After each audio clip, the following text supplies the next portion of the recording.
Yo, yo, yo, yo, yo, yo, yo, yo, yo. What's up, man? Did you see the pictures of the new proposed arena setup, Dave? Dude, that's insane. That s- l- Tallest building in the United States, dude. that's insane. Part Yeah, I was Blake and I were talking about it the other day. Blake, thank you for Um, sending me the pictures. I haven't responded, but shit, look at this stuff, dude, I dude. the second I saw that building, I was like, that looks so enormous. And then there's like four other buildings that are around it. Oh yeah, And it's then I started like beautiful. looking at it and I started realizing that like those like four other buildings were almost the size of Devon. I was like, what? Dwarfs This everything, whole man. area is just booming, man, and it's so exciting for Oklahoma City, Oh man, I hope they get that. At least dream that way. Yo, right? speaking of getting it done, Getting it we smashed done. the Grizzlies, which every victory against the Grizzlies by a substantial margin is What's a up, little Galen? bit chipping away back at that 70-point loss that we had that one Mm, time. But anyway, we'll move on. We'll move on. Listen, just a little bit. what we're seeing from Chet, yeah, I'm just gonna say it right now, dude. Chet looks to me like an all-time great. The only thing that he doesn't Mm, have right now mm. is enough repetition to know how to go out and get 30 every night.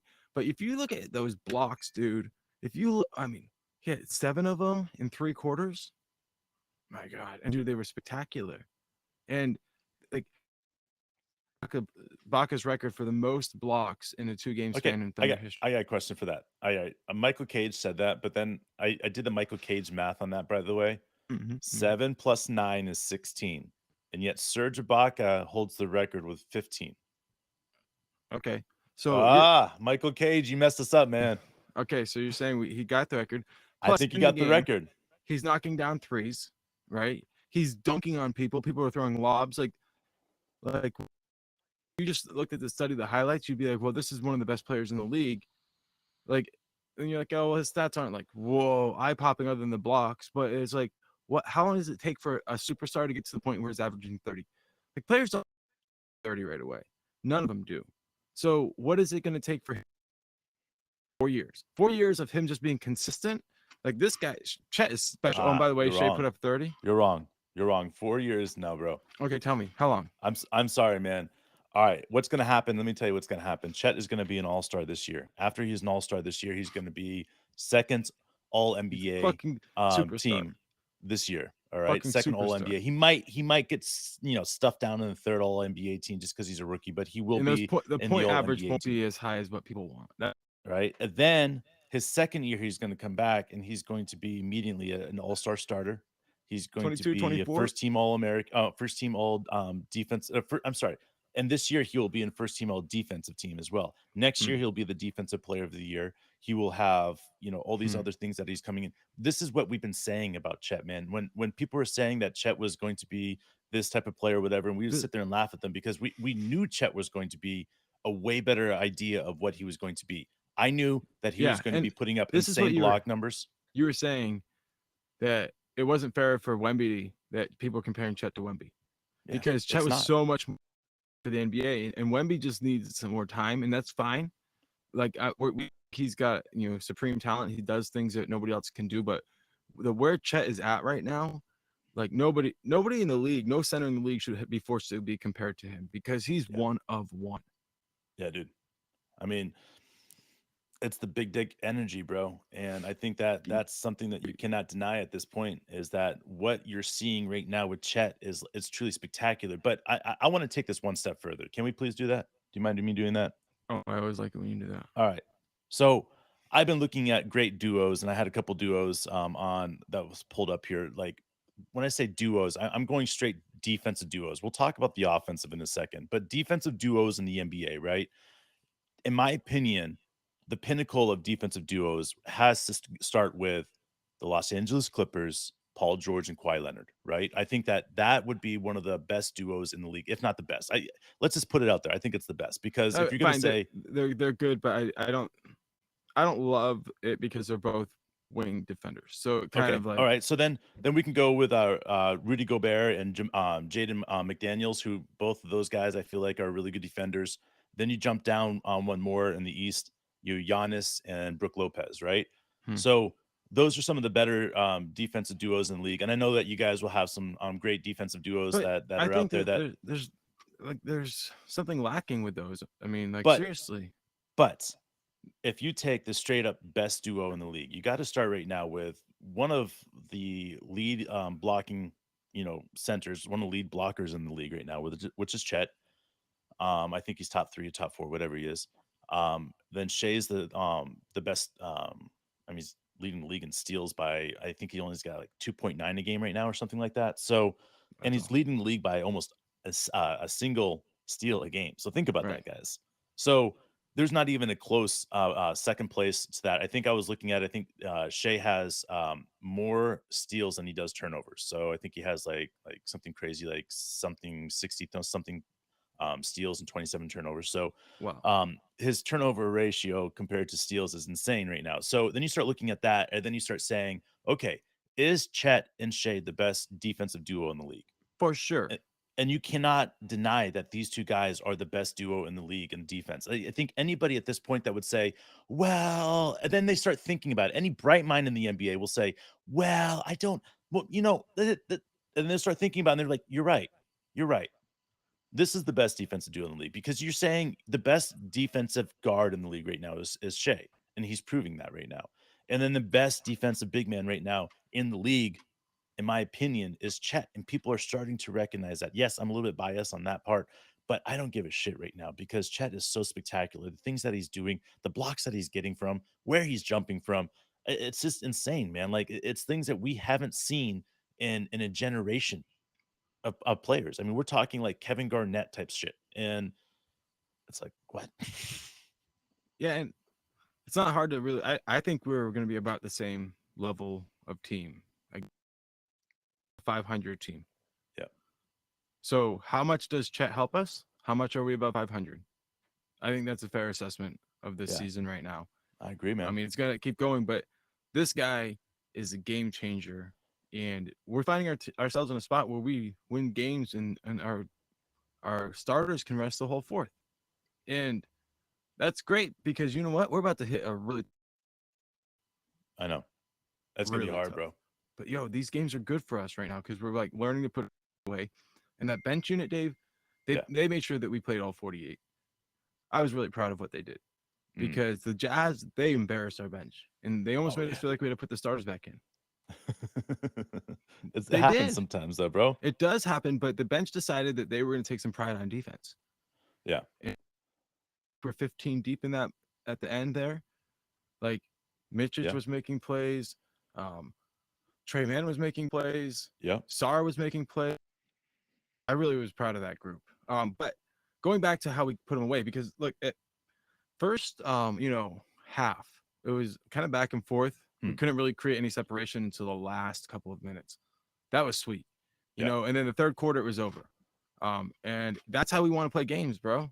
Like if we That's can it. do that, we're ready for the playoffs. It might But take 2 years for us to do that, but if we can do that, we don't have to push Shea. He gets 30 and 3, we're good. this is, I mean, this is what we have to do against teams like this. I'm sorry. It just is. I mean, this team will be completely different in March. This team will Yeah. be completely different in March and April. I think that this team could do something like, I don't know, they got 57 games left, something like that. 35 and 12, maybe. They could do Mhm. something like that, something Some crazy like great. that when you get everybody back that they're missing. But even then, that's still going to put them at the 6th seed. Um, and it's crazy because, I mean, I the think way they're this, missing more than they think. I, I, I don't think they're one player away. I think they're not, but they have 6 guys right now that are on the injured list, and all the 6 guys are major contributors on this team. So I think that this team continuity is gonna is be a tough, shadow of the team that will be. right? But And we weren't doing that last year. We weren't beating the teams that we should exactly. be.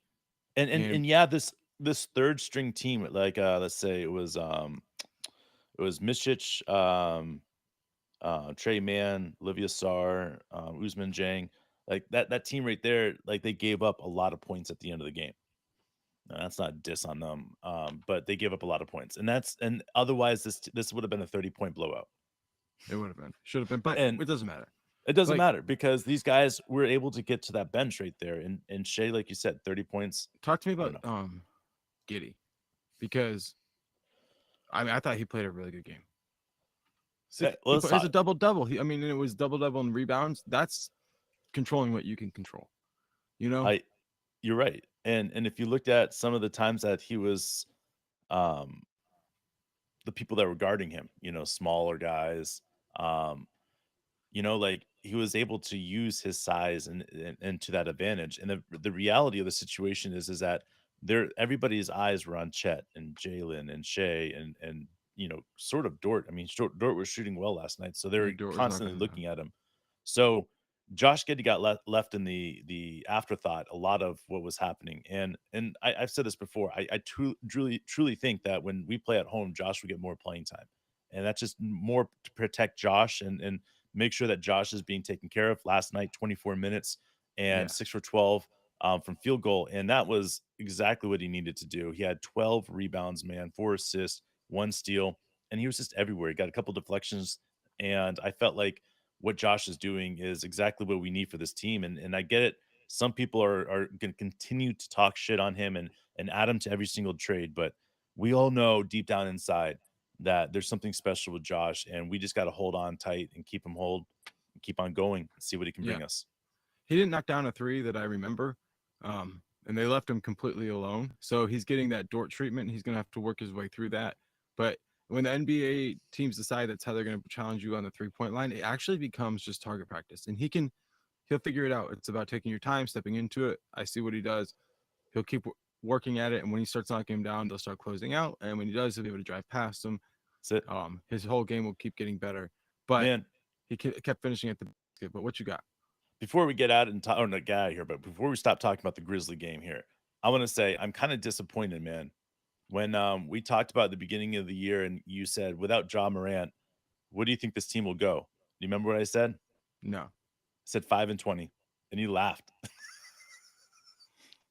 This team went 6-19, bro. I was 1 game up.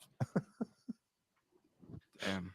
I don't remember laughing, Dude, but this is shit. when we knew that Ja was not going to play and he was done. I knew that this Grizzly team was not going to be good, and I still question whether or not they should bring him back and bring anybody back and make this team healthy, because they could really utilize the draft picks this year.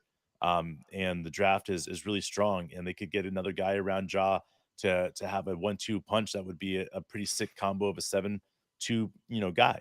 And I think that this would be a really smart way of doing things. But I think Memphis Grizzlies is in the win now situation. Even though I think that they should at least get one more year of drafting before they should be done. Right on, dude. Now let's talk about the Thunder, bro. Yeah. Um, all right. So where are we at right now?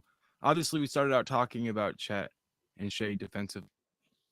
I mean, like, I feel like that's what we need to focus on because, like, we're entering really rarefied territory about dominance. I think. Um, it's hard to really comprehend and compare it. I just think a lot of times with these types of situations, we look for historical comparisons, and I Sure. really don't think there is one because right now we're seeing beginning of Chet's rookie year. We don't really know what we're going to see. Sure. Like his dominance is going to be something special. Well, let's just put this in like porn terms, guys, for the you guys that like that shit, right? For a long time, I've been like trying to explain this team to people, and the only way I can like really explain it is that you've got showers and growers, right? And like as much as I want to say that this Oklahoma City Thunder team is a shower, right? I feel like this Oklahoma City Thunder team is a grower. Like behind the curtains, they're like a 11.5 inch cock. You just got to wait until it grows before you see what's happening. So like that's what I feel like with this Thunder team is that like we're still not seeing the best. We're not even close to understanding how big this team could get and how good this team could get. And I think is the more time that we just be patient and just wait and Don't rush it. yeah, utilize the weapons around us, bro. So, I like that. That's really good. I can't one up it, but I just think like a lot of people are afraid to believe that this team is ready to contend this year. And I Mm, think the reason they talk themselves out of the Thunder is because of youth. But can we here look past that? And can we just say like was 4 years into this experiment and this was what we felt like their peak was? Could we talk ourselves into them actually being a contender? If Chet was Shea's age, I think everybody would say that this is a contending team. Let's Um, just let's just but say let's but just say that this is the best this team ever gets. okay, all right. Like let's just say the team does not improve for whatever reason, we never get healthy again. What if this is the best this team ever gets? Like, are we a contender? I mean, that's where I keep going back to is that if this is the best this team ever gets, um, we have to find this as a contending team, and the reason is because when you have the best duo on defense, 1-2 punch on defense, and I would consider a top 5 duo on offense, Yeah. you got to be sitting there looking at it like, okay, like, and here's the thing is that we know for a fact that even if Chet doesn't get any better at all, and this is the best we'll ever see Chet, that this is good enough. This, what we're seeing right now from Chet is good enough to Yo, be a top 2 team in the league. what are we seeing from Chet from a clutch perspective? I think is so hard to grasp, but you need to look at this. Like coaches use, I think, all challenges recently on blocks by Chet. And the refs are just 4-0. not even comprehending what he's doing. And then they missed another one. It's like they keep calling fouls on Chet and they Yeah. go back and they look at it and they're like, did he do the slightest, littlest, tiniest thing wrong? And they can't find one thing he's doing wrong, dude. I've never seen a defender play so perfectly But you know that they what's when they happening now though is what's up? when coaches challenging those calls, the refs are second guessing themselves when Chet goes up to block a shot now. I know. And it's insane to me because they're like, I don't want to call that, like, Because he does it right. They give him the benefit of the doubt now. They're starting and I to begin to barely. and this goes back to Carson right here saying we're not getting talked about it on ESPN. You're right, you're It's not. coming. But It's guess what? coming. When you have somebody like Chet out there that's demanding people, like putting up 9 blocks against um Denver All and time putting up, great yeah, stuff, 7 man. blocks right here. And, All time great. now, yeah, like this is again what we're seeing is like people are going to start saying, oh, yeah. And then obviously with Shea, 3 steals, 4 steals, 5 steals, 6 steals. Like Dude, we're he's the going, most exciting team in the NBA by and far. people are going to start seeing that. And then that's when it gets going crazy. Is like that's when people are like, okay, I want to watch this game. And it's all about numbers. Like when the numbers on NBA TV and all the illegal platforms are really high up on the Thunder, then that's when they start Yeah. broadcasting them. And right now, it's just not there.